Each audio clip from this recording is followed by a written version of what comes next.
Bonsoir Thierry Patou, vous êtes le président de la Ligue contre le cancer pour les Alpes-Maritimes. On souhaite bien sûr à la famille de Sarah de voir vite le bout du tunnel. En quoi est-ce que c'est peut-être encore plus traumatisant un cancer quand on en parle au sujet d'un enfant? Écoutez, le mot cancer à lui seul fait peur.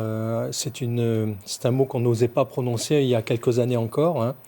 Et alors quand il s'agit d'annoncer à une famille que c'est l'enfant qui est touché, la terre s'écroule et c'est l'injustice suprême.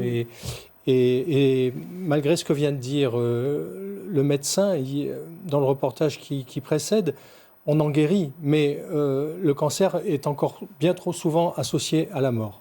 Alors on comprend bien que c'est toute une famille forcément qui doit réagir. De quel type de soutien est-ce que ces familles ont besoin?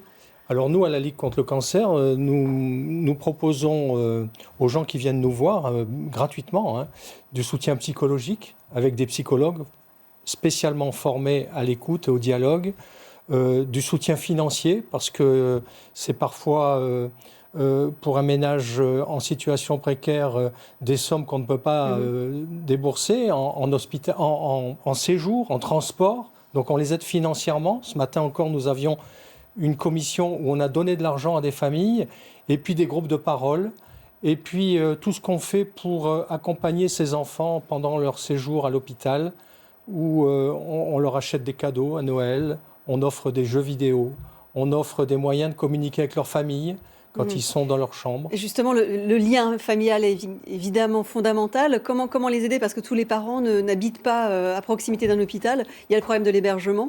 Est-ce qu'il y a une offre suffisante alors qu'il est de ce Alors, côté-là? le problème de l'hébergement est une vraie difficulté. Il y a des associations sur le territoire des Alpes-Maritimes qui proposent des hébergements pas chers aux parents d'enfants hospitalisés.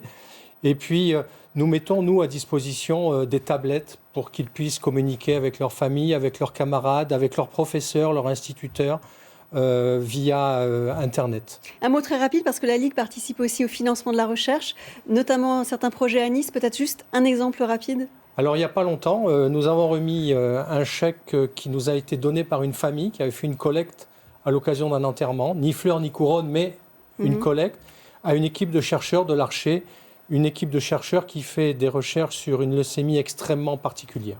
Merci beaucoup Thierry Patou d'être venu nous éclairer ce soir.